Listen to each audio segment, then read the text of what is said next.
नमस्कार, आप देख रहे हैं दूरदर्शन किसान कृषि दर्शन कार्यक्रम में। स्वागत है आप सभी का। मैं हूं आपके साथ अदिति शर्मा। हमारा ये कार्यक्रम खास है क्योंकि इसमें खेती किसानी से जुड़ी अहम जानकारियां हम आप तक पहुंचाते हैं और हमारी उम्मीद रहती है, हमारी कोशिश रहती है कि इन जानकारियों से लाभान्वित होकर आप खेती किसानी और साथ ही साथ पशुपालन के क्षेत्र में और भी ज़्यादा उन्नति कर सके। इसी दिशा में आज के हमारे इस कार्यक्रम में अहम जानकारियाँ हम आपके लिए लेकर आए हैं। सबसे पहले हम आपको बताएंगे मछली पालन के क्षेत्र में विकसित की गई एक नई तकनीक बायोफ्लॉक के बारे में। फिर आपकी मुलाकात करवाएंगे एक प्रगतिशील किसान हिम्मताराम भांबू से और साथ ही आपको जानकारी देंगे कद्दू वर्गीय सब्जियों की खेती के बारे में। और एक mobile app Pusa mobile app के संदर्भ में भी हम आपको जानकारी देंगे। तो फिर आइए आज के इस अंक की हम शुरुआत करते हैं। आइए कार्यक्रम की शुरुआत करते हैं हमारे पहले सेगमेंट विज्ञान और किसान के साथ, जिसमें हम आपको जानकारी देंगे कि खेती किसानी के क्षेत्र में क्या कुछ नई गतिविधियां हो रही हैं। मछली की बात करें तो ये हमारे लिए काफ़ी फ़ायदेमंद साबित होती है अगर हम इसका सेवन करते हैं। स्वास्थ्य के लिहाज से काफ़ी अच्छी होती है और इसी के चलते इसकी मांग भी काफ़ी अच्छी बनी रहती है। ज़्यादा से ज़्यादा हमारे जो किसान हैं वो मछली पालन के क्षेत्र से जुड़ रहे हैं, अच्छी आमदनी भी अर्जित कर रहे हैं। लेकिन आमतौर पर जो तरीका अपनाया जा रहा है उससे पानी में जहर घुल रहा है और हमारी जो मछलियाँ हैं वो कई तरह की बीमारियों से ग्रसित हो रही हैं। ऐसे में इस दिशा में एक नई तकनीक को विकसित किया गया है जिसका नाम है बायोफ्लॉक। क्या है ये तकनीक, किस तरह से ये आपके लिए फायदेमंद साबित हो सकती है, आइए जानते हैं।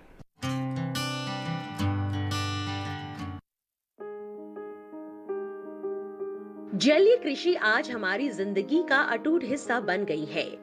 मछली कुपोषण से लड़ती है, भोजन की अतिरिक्त जरूरत को पूरा करती है, शरीर को स्वस्थ रखती है, गरीबी को कम करती है और रोजगार के नए अवसर पैदा करती है। एक रिपोर्ट के मुताबिक दुनिया भर में मछली उत्पादन का 47% हिस्सा जलीय कृषि से ही आता है। जिस तरह दुनिया की आबादी बढ़ रही है उसे देखते हुए 2050 तक जलीय खाद्य पदार्थों की खपत में 20% की बढ़ोतरी हो सकती है। भारत में तो खाद्यान्न उत्पादन के मुकाबले जलीय कृषि कहीं तेज गति से आगे बढ़ रही है। 2012-13 में जहां इसकी वृद्धि दर 4.9 थी, वहीं 2018 में ये बढ़कर 11.9% तक जा पहुंची है। भारत मछली उत्पादन के क्षेत्र में दूसरे नंबर पर है, लेकिन अधिक उत्पादन के लिए आज जो तरीके अपनाए जा रहे हैं उनसे समस्याएं उत्पन्न हो रही है। एक तो जमीन और जलीय संसाधन में प्रतिस्पर्धा बहुत ज्यादा हो गई है, दूसरे लागत काफी बढ़ गई है, तीसरे विदेशी प्रजातियां पालने से मूल किस्मों पर बुरा असर पड़ रहा है और चौथे बहुत अधिक बीज संवर्धन करने के कारण बीमारियां फैल रही है। बायोफ्लॉक तकनीक इन्हीं समस्याओं का निदान है। इस तकनीक से कम क्षेत्र में न्यूनतम जल विनिमय के साथ मछली और झींगे का अधिक उत्पादन हासिल कर सकते हैं। बायोफ्लॉक दरअसल शैवाल, जीवाणु, प्रोटोजोआ, अनुपयुक्त खाना और मछली मल से बना होता है। इसमें 60 से 70% कार्बनिक और 30 से 40% अकार्बनिक पदार्थ होते हैं। बड़े बायोफ्लॉक्स नग्न आंखों से भी देखे जा सकते हैं। आमतौर पर मछली पालन में बाहर से दिए गए फीड का 20 से 30% हिस्सा ही मछलियां उपयोग करती है, बाकी अपशिष्ट के रूप में पानी में ही रह जाते हैं। बायोफ्लॉक इन्हीं जटिल कार्बनिक और अकार्बनिक उत्पादों को विशेष सूक्ष्म जीवों के जरिए फिर से खाद्य पदार्थ में तब्दील कर देती है। ये ऐसी तकनीक है जो पानी में लगातार ऑक्सीजन प्रवाहित करती रहती है और कार्बन नाइट्रोजन अनुपात को अनुकूलित कर देती है। बस इस तकनीक के लिए सर्वाहारी स्वभाव वाली किस्में पालनी होंगी, ऐसी किस्में जिनमें उच्च ठोस पदार्थों के साथ पानी की खराब गुणवत्ता को सहन करने की क्षमता हो। बायोफ्लॉक तकनीक से मछली पालन करने पर कम पानी और कम जमीन की जरूरत होती है, जिससे शुरुआती लागत घट जाती है और कम जगह में ही ज्यादा संख्या में मछली, झींगा और रंगीन मछलियां पाली जा सकती है। इसमें उपस्थित सूक्ष्म जीव पानी की गुणवत्ता को बेहतर बनाए रखते हैं। माइक्रो प्रोटीन की मौजूदगी के कारण ऊपरी आहार की जरूरत भी कम रह जाती है। इसके अलावा मछलियों की रोग प्रतिरोधक क्षमता बढ़ जाती है और दवाओं की जरूरत कम हो जाती है। साथ ही बायोफ्लॉक में उपस्थित पोषक तत्व मछली की प्रजनन क्षमता को बढ़ा देते हैं। इससे उच्च गुणवत्ता वाले बीज तैयार किए जा सकते हैं।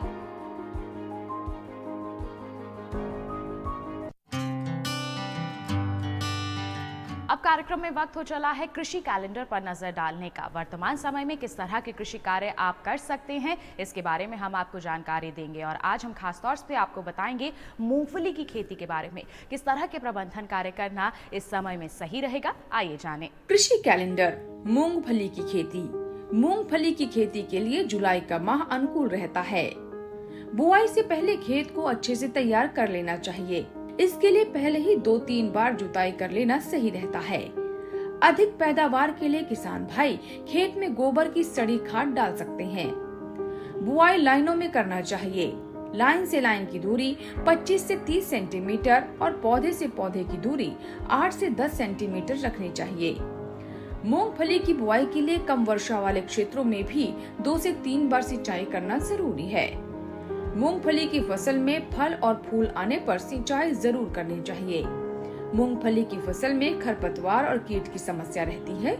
ऐसे में शुरुआत से ही किसान भाई इसका नियंत्रण करते रहें। इसी के साथ कार्यक्रम में वक्त हो चला है एक छोटी सी ब्रेक का। आप कहीं मत जाइए, हम जल्द ही हाजिर होंगे। ब्रेक के बाद हम आपको दिखाएंगे हमारा अगला सेगमेंट कृषि स्टार्टअप। बने रहिए दूरदर्शन किसान पर, देखते रहिए हमारा कार्यक्रम कृषि दर्शन।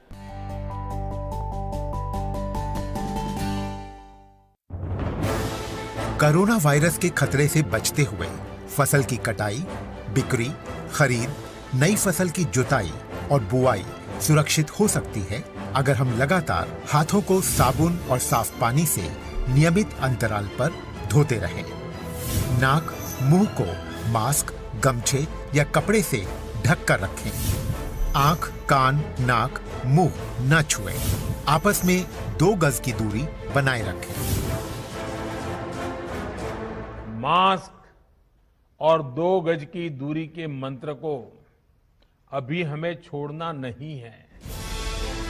फसलों की बुवाई एवं कटाई करते समय आपस में कम से कम 2 गज की दूरी बनाए रखें। फसल की कटाई करने के बाद छोटे छोटे ढेरों में इकट्ठा करें। कृषि के औजारों की समय समय पर सफाई करें। एक दूसरे के साथ औजारों की अदला बदली न करें। श्रमिकों के शौचालयों और हाथ धोने की जगह की ठीक से सफाई जरूरी है। बुआई, कटाई एवं मड़ाई के दौरान इस बात का ध्यान रखें कि इन स्थानों के आसपास कोई थूके नहीं। कंबाइन, हार्वेस्टर, थ्रेशर, जुताई और बुआई की मशीनों को इस्तेमाल से पहले साफ करें। मशीनों के इस्तेमाल से पहले और इस्तेमाल के बाद हाथ साबुन से साफ करें। वाहनों, बोरियों, थैलियों और पैकिंग के दूसरे सामान की साफ सफाई पर भी खास ध्यान दें। खरीद केंद्र पर आने से पहले किसानों एवं श्रमिकों की जांच। खरीद केंद्रों पर भीड़ न लगाएं एवं किसानों को बारी बारी से बुलाएं। गोदामों पर खरीदी हुई फसल को लेने में शीघ्रता करें ताकि किसानों एवं श्रमिकों को रुकना ना पड़े। कोरोना के खतरे से बचाव और अधिक जानकारी के लिए आरोग्य सेतु ऐप डाउनलोड करें।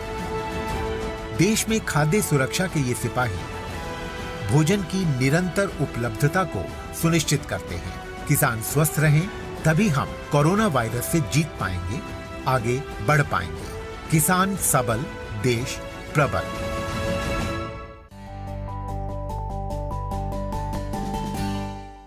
ब्रेक के बाद दूरदर्शन किसान के कार्यक्रम कृषि दर्शन में आप सभी का फिर से स्वागत है।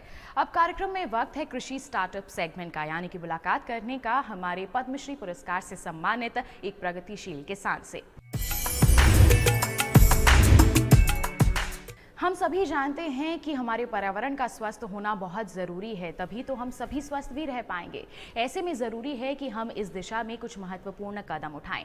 आज के हमारे सेगमेंट में हम आपकी मुलाकात करवाएंगे एक ऐसे ही पर्यावरण प्रेमी, जी हाँ, हिम्मताराम भांबू की हम यहाँ पर बात कर रहे हैं, जिन्होंने अपने जीवन का एक बड़ा हिस्सा पर्यावरण संरक्षण और साथ ही साथ वन्य जीवों की रक्षा में समर्पित किया है। और उनके इन्हीं संघर्ष और लगन को देखते हुए भारत सरकार द्वारा उन्हें वर्ष 2020 में पद्मश्री पुरस्कार से नवाजित किया गया था। आइए मुलाकात करते हैं इनसे, जानते हैं इनकी सफलता की दास्तान। हिम्मताराम भांबू का जन्म 14 फरवरी वर्ष 1956 में नागौर जिले के सुखवासी कस्बे में हुआ था। श्रमिक किसान परिवार के घर पैदा हुए हिम्मताराम ने कक्षा 5 तक पढ़ाई की। उसके बाद वो खेती और गौ सेवा में जुट गए। हिम्मताराम को शुरुआत से ही पर्यावरण की रक्षा करने में रुझान था। यही कारण था कि उन्होंने पर्यावरण की रक्षा में खुद को समर्पित कर दिया। हिम्मताराम भांबू पिछले 25 वर्षों से रोपण और संरक्षण कर रहे हैं। वो नागपुर, जोधपुर, जैसलमेर, बाड़मेर, सीकर, अजमेर जैसे जिलों में प्रकृति संरक्षण के लिए लोगों को प्रेरित कर रहे हैं। वो वर्ष 2013 से ग्रीन इंडिया मिशन के लिए महावीर इंटरनेशनल संस्थान नागपुर से भी जुड़े हुए हैं। पर्यावरण के प्रति उनके द्वारा किए गए प्रयासों के लिए उन्हें व्यापक रूप से सराहना मिली है। पर्यावरण प्रेमी हिम्मताराम भांबू ने वर्ष 1999 के दौर में नागौर जिले में ही 6 हेक्टेयर जमीन खरीदी। साथ ही उन्होंने वर्ष 1999 से वर्ष 2010 तक हर वर्ष 1000 पौधे रोपे।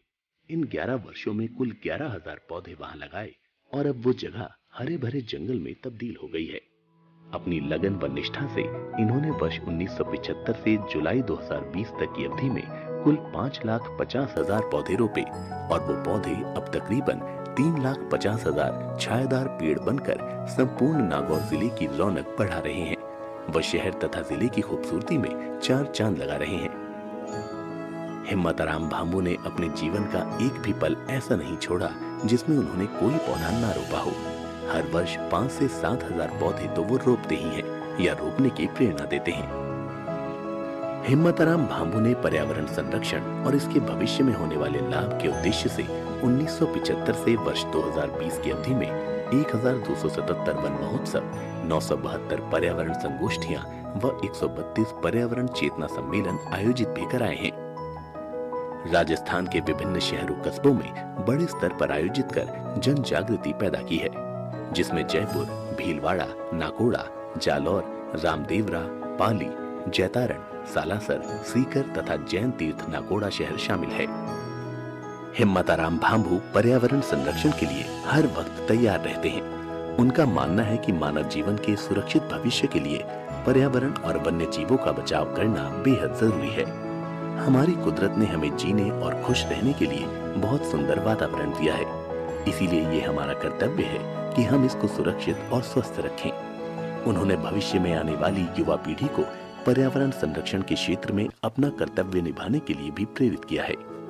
इनका मानना है कि सभी के योगदान से ही हमारा पर्यावरण सुरक्षित रह सकता है।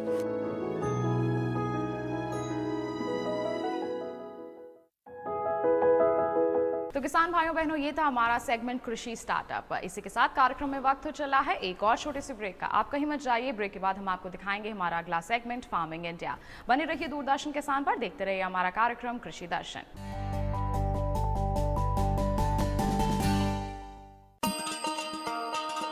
किसान भाइयों गांठ बांध लो, गांठ बांध लो, बात बहुत है काम की, समृद्धि के पैगाम की। मिट्टी के मिजाज को समझो, मिट्टी के हर राज को समझो, मिट्टी की तुम जांच कराओ, मुफ्त सॉइल हेल्थ कार्ड ले जाओ। कभी मुनासिब बीज लगाओ, सही किस्म की खाद ले आओ, जितनी जरूरी उतनी डालो, सही मात्रा खुद पहचानो, इसको अपना मंत्र बना लो, मिट्टी की सेहत को जानो। बात बहुत है काम की, कम लागत अधिक वरदान की। किसान भाइयों गांठ बांध लो, आज ही मिट्टी की जांच कराएं। राज्य सरकार के कृषि अधिकारी से संपर्क करें और मुफ्त में सॉइल हेल्थ कार्ड पाएं। कृषि और किसान कल्याण मंत्रालय द्वारा किसान हित में जारी। ब्रेक के बाद दूरदर्शन किसान के कार्यक्रम कृषि दर्शन में आप सभी का फिर से स्वागत है। अब कार्यक्रम में वक्त है फार्मिंग इंडिया सेगमेंट का, यानी कि जानकारी हासिल करने का कि खेती किसानी के क्षेत्र में क्या कुछ नई संभावनाएं बनी हुई हैं, क्या कुछ नए बदलाव हो रहे हैं। हम सभी जानते हैं कि सब्जियों का सेवन हमारे स्वास्थ्य के लिए कितना लाभदायक साबित हो सकता है। ये कई तरह के पोषक तत्वों से भरपूर होती हैं और इसी के चलते इसकी खेती की मांग भी हम सभी जानते हैं कि सब्जियों का सेवन हमारी सेहत के लिए कितना महत्वपूर्ण होता है, कितना लाभदायक साबित होता है। इसमें कई तरह के पोषक तत्व मौजूद होते हैं और इसकी इसी बढ़ती हुई मांग के चलते इसकी खेती भी अच्छी हो सकती है, हमारे किसानों को फायदा पहुंचा सकती है। ऐसे में अगर हमारे किसान वर्तमान समय की बात करें तो कद्दू वर्गीय सब्जियों की खेती को अपना सकते हैं और किस तरह के प्रबंधन कार्य कर सकते हैं जिससे उन्हें अच्छी उपज मिल सके, इसके बारे में जानकारी दे रहे हैं पूसा के कृषि वैज्ञानिक डॉक्टर हर्षवर्धन चौधरी। क्या कुछ कहा उन्होंने इस संदर्भ में, आइए देखते हैं।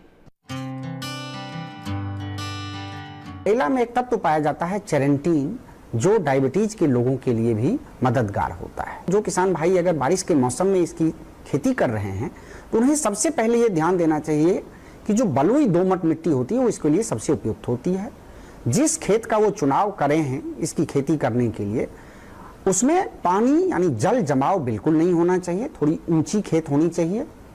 उसके बाद उन्हें ध्यान देना है कि फसल चक्र का बिल्कुल सही प्रयोग होना चाहिए, क्योंकि अगर हम एक ही खेत में अगर हम बार बार अगर हम कद्दू वर्गीय सब्जियां लगाएंगे तो जो उखरा बीमारी या उकठा बीमारी जिसको हम कहते हैं, जड़ों में लगती है, फ्यूजेरियम विल्ट, उसकी संभावना होती है। उसके बाद आपको ध्यान देना है कि इसमें आमतौर पे 20 से 25 टन गोबर की खाद डाली जाती है। अगर वो रुपाई या अंतिम जुताई से कम 25 से 30 दिन पहले डाल देते हैं तो अच्छा होता है। कद्दू वर्गीय फसलों के लिए हम लोग कहते हैं 80 किलोग्राम नाइट्रोजन, 60 किलोग्राम फास्फोरस और 60 किलोग्राम पोटास की मात्रा पर्याप्त होती है, जिसमें पोटास और फास्फोरस की पूरी मात्रा तथा नाइट्रोजन की 1/3 मात्रा अंतिम जुताई के समय खेतों में डाल देनी है। उसके उपरांत आपको इसमें नाली बना के हम इसकी बिजाई करते हैं। हमें यह ध्यान देना है कि करीब 40 से 45 सेंटीमीटर चौड़ी और 30 से 35 सेंटीमीटर गहरी नाली हम बनाते हैं और एक नाली से दूसरे नाली के बीच की दूरी करीब 1.5 मीटर हम रखते हैं खीरा और करेला के लिए, और 2 से 2.5 मीटर हम रखते हैं अगर हम लौकी या तोरी या कद्दू इस प्रकार की जो बड़ी बेल वाली फसलें होती हैं उनमें हम रखते हैं। जब आपका नाली बन गया है उसके बाद उसमें खरपतवारनाशी जो पेंडिमिथिलीन होता है उसका 3 मिलीलीटर प्रति लीटर पानी में घोल बना के कम से कम नालियों पे अवश्य उसका छिड़काव कर दें। इस मौसम में ये सलाह दी जाती है कि आप बाबर सिस्टम यानी पंडाल बनाएं। अगर आपके पास लकड़ी है तो उसका ऐसे लगा के भी पंडाल बना सकते हैं, या बिल्कुल इस तरह से आप रस्सी या कोई लोहे की तार से आप एक मचान बना सकते हैं, या कोई भी अन्य लकड़ी अगर आपके पास है उसका मचान बना के अगर आप खेती करते हैं तो फलन भी अच्छी होगी और परागन में भी उसमें आसानी होती है। और पूसा संस्थान की ये सारी जो फसलें हैं, जैसे हम लौकी की बात करें, अगर आप लंबी लौकी लगाना चाहते हैं तो हमारी पूसा नवीन काफी प्रचलित प्रजाति है, उसका आप चयन कर सकते हैं। पूसा समृद्धि है या पूसा हाइब्रिड 3 है।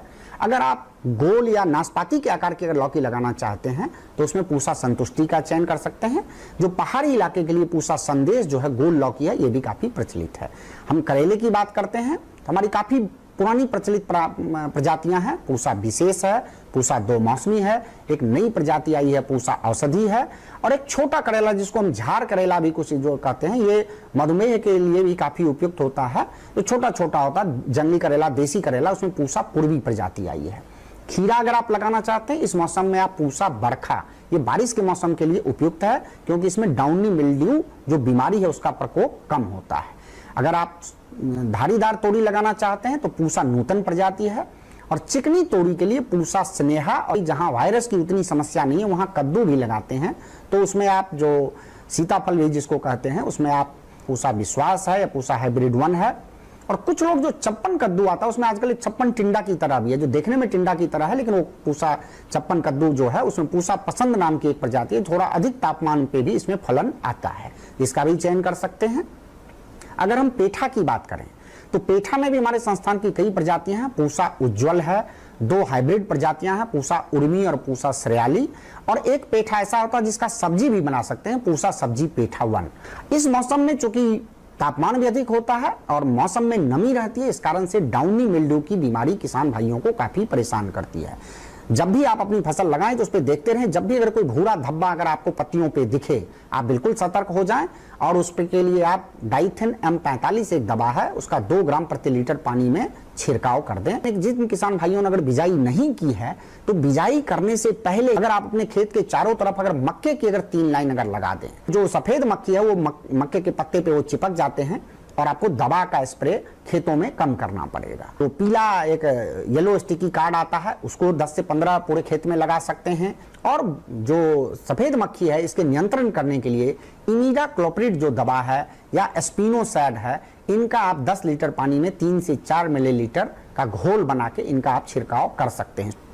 बाद के समय में जब आप में फलन प्रारंभ हो जाता है, उस समय में जो फल मक्खी होती है वो इस समय में काफी परेशान करती है। फेरोमोन ट्रैप आता है, मिथाइल यूजिनॉल का फेरोमोन ट्रैप आता है, इसको आप 10 से 15 मार्केट से आप खरीद के अपने खेतों में लगा दें। हमारे किसान खेतों तक ही सीमित ना रहें बल्कि टेक्नोलॉजी को भी अपनाएं, उससे भी लाभ लें। इसके लिए कई तरह की मोबाइल ऐप्स भी यहाँ पर विकसित की जा रही हैं ताकि हमारे किसान घर बैठे बैठे ही अपने मोबाइल फोन के जरिए ही खेती किसानी से संबंधित जानकारियां हासिल कर सके। और एक ऐसी ही मोबाइल ऐप के बारे में आज हम आपको बताने वाले हैं। इसका नाम है पूसा कृषि मोबाइल ऐप। जी हाँ, किस तरह से ये हमारे किसानों को फायदा पहुंचा सकती है, आइए जानते हैं। पूसा कृषि मोबाइल ऐप। पूसा कृषि ऐप किसानों की कृषि जगत और खेती किसानी से जुड़ी शंकाओं का समाधान करता है। ये ऐप किसानों को मौसम से जुड़ी जानकारी और मौसम के अनुसार खेती संबंधी सलाह प्रदान करता है। इस ऐप के जरिए भारत सरकार और कृषि वैज्ञानिक किसान भाइयों को खेती किसानी से जुड़ी नई तकनीकों के बारे में जानकारी देते हैं। पूसा कृषि मोबाइल ऐप भारतीय कृषि अनुसंधान द्वारा किसानों के हित में विकसित और लॉन्च किया गया है। इस ऐप के जरिए फसल की नई किस्मों के बारे में, कम संसाधनों में खेती की तकनीक, संरक्षित खेती और समय अनुसार कृषि कार्यों के अलावा कृषि मशीनरी और उनके प्रयोग से संबंधित जानकारी किसानों को मिल रही है। किसान भाइयों बहनों, अब वक्त है सोशल मीडिया हैंडल्स पर नजर डालने का। हमारे कृषि मंत्री श्री नरेंद्र सिंह तोमर द्वारा कृषि जगत से जुड़ी किस तरह की जानकारियां सोशल मीडिया पर दी जा रही हैं, आइए आपको दिखाते हैं। कृषि उत्सव में शामिल हुआ भारत। मोदी सरकार द्वारा कृषि को दी जा रही प्राथमिकता के फलस्वरूप आज देश के अन्नदाताओं द्वारा कृषि उत्पादों का रिकॉर्ड उत्पादन किया जा रहा है, जिससे इन उत्पादों का रिकॉर्ड स्तर पर निर्यात भी किया जा रहा है। किसान भाइयों बहनों, ये था हमारा आज का कार्यक्रम कृषि दर्शन। हम उम्मीद करते हैं आज के कार्यक्रम में दी गई जानकारियों से आप जरूर लाभान्वित होंगे। आपको बता दें एक विशेष जानकारी, आप हमारा ये कार्यक्रम किसी भी समय अपने मोबाइल फोन पर देख सकते हैं। आपको टीवी स्क्रीन पर दिखाए जा रहे QR कोड को स्कैन करना है और अपने मोबाइल फोन पर ही आप किसी भी समय देख सकते हैं हमारा ये कार्यक्रम कृषि दर्शन और कृषि जगत से जुड़ी अहम जानकारियां हासिल कर सकते हैं। साथ ही आपको बता दें, आप सीधे हमसे जुड़ना चाहते हैं तो आप हमें पत्र लिख सकते हैं। हमारा पता नोट कर लीजिए। हमारा पता है कृषि दर्शन, कमरा नंबर 58, CPC दूरदर्शन, खेलगांव, नई दिल्ली 110049। आप अगर हमें ईमेल करना चाहते हैं तो आप हमारी ईमेल आईडी नोट कर लीजिए। हमारी ईमेल आईडी है krishidarshandddk@gmail.com। तो बस आज के लिए इतना ही। अगले अंक में मुलाकात होगी आपसे, तब तक के लिए हमें दीजिए इजाजत। आप बने रहिए दूरदर्शन किसान पर। नमस्कार।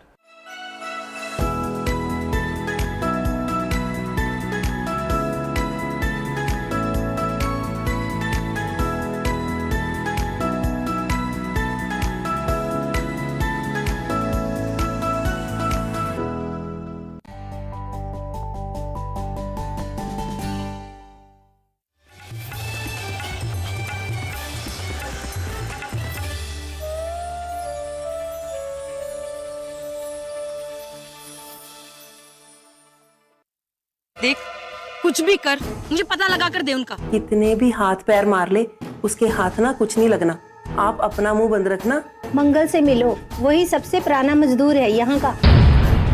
लो बाबूजी, ये यहाँ पर साइन कर दो। बंटवारे तो आदमी के मरने के बाद होते हैं जमीनों जायदादों के। अभी तो मैं जिंदा हूँ आपके सामने। बंटवारा सोमवार से शुक्रवार रात्रि 9 बजे DD किसान पर। गांव का नाम है बांधकर। पुरुलिया शहर से 10 किलोमीटर दूर स्थित पुरुलिया 2 नंबर ब्लॉक का ये गांव काफी बड़ा है। आदिवासी और अल्पसंख्यक जाति के लोग यहाँ एकजुट होकर खुशी से रहते हैं। गांव की सीमा को पार कर दूर विस्तृत है मैदान। बीच बीच में फसलों के खेत दिखते हैं। गांव के अंदर एक मकान हमारे नजर में जरूर आएगी। सफेद साफ दीवार पर कुशल हाथों से बना अल्पना। लक्ष्मी कर्मकार का मकान है ये। बांधकर गांव के सभी लोग उसे मानते और चाहते हैं। खेती बाड़ी में पिछड़ा हुआ जिला पुरुलिया में आधुनिक कृषि पद्धति के प्रयोग से लक्ष्मी कर्मकार एक आदर्श महिला कृषक बन चुकी है। पुरुलिया के बलरामपुर थाने के नंदुदी गांव की लड़की लक्ष्मी की शादी 1998 में बांधगर के पशुपति कर्मकार के साथ हुई थी। शादी के बाद वो नर्सिंग प्रशिक्षण लेकर एक नर्सिंग होम में काम भी करती थी, लेकिन एक समय के बाद नौकरी छोड़ वो अपने पति के साथ खेतीबाड़ी के काम में लग गई। 13 बीघा जमीन में अपने खुद के हाथों के मेहनत से उन्होंने धान, दाल, तेलबीज और सब्जियों की खेती शुरू की। स्थानीय कृषि विज्ञान केंद्र से प्रशिक्षण लेकर उन्होंने मशरूम की खेती का भी शुरुआत किया। इसके बाद धीरे धीरे वो बकरी पालन, जैव खाद प्रस्तुत करना और बतख पालन के प्रशिक्षण में भी भाग लिया। धान उत्पादन, पशुपालन, उद्यान विभाग एवं अन्य तेल बीज और डाल शस्य में इनका जो बीज उत्पादन में काफ़ी अच्छा काम रहा एवं ये निरंतर जो इनका महिला ग्रुप है 20-25 लोग का ये महिला का ग्रुप लेके जो काम करती हैं, इसमें उन्होंने बहुत ही अच्छा प्रगति दिखाया है। साथ में सबको एक साथ ये चल के काम करती है, इसीलिए इनका हमने नाम सुझाव किया। लक्ष्मी के दैनिक आय का एक बड़ा अंश अंडे बेचकर ही हो जाता है। अपने हाथों से खेती करने के कारण काफी अनुभव भी हुआ है उनको। इसी के साथ सरकारी प्रशिक्षणों ने भी आगे बढ़ने में उनकी सहायता की है।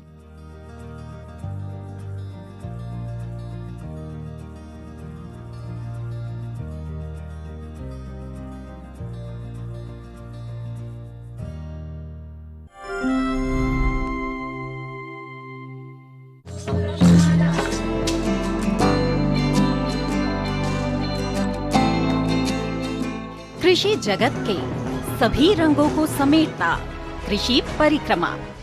कृषि परिक्रमा हर शनिवार शाम 5:30 पर और पुनः प्रसारण हर सोमवार सुबह 9:30 पर डीडी किसान पर।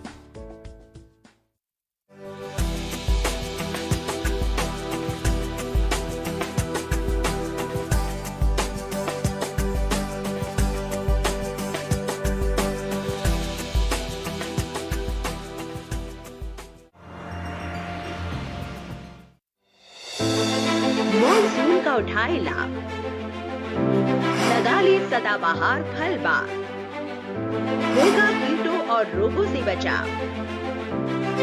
जब मिलेगा कृषि विशेषज्ञों का साथ, देखिए विचार विमर्श में हमारी पेशकश। सदाबहार फल बागों का रोपण और देखभाल, शुक्रवार रात 10 बजे दूरदर्शन किसान पर। जब नदी किनारे के लोग ठान लेते हैं कि हमें अपनी नदी की चिंता स्वयं करनी है, तो वे सब अपनी शताब्दियों पुरानी परंपराओं को निभा रहे होते हैं। ये परंपराएं हैं श्रम साधना की। और इन जनजातियों ने नागरीय सभ्यता या सभ्य समाज को भी सिखाया है कि नर्मदा या प्रकृति के साथ कैसे जिया जाता है, कैसे रहा जाता है।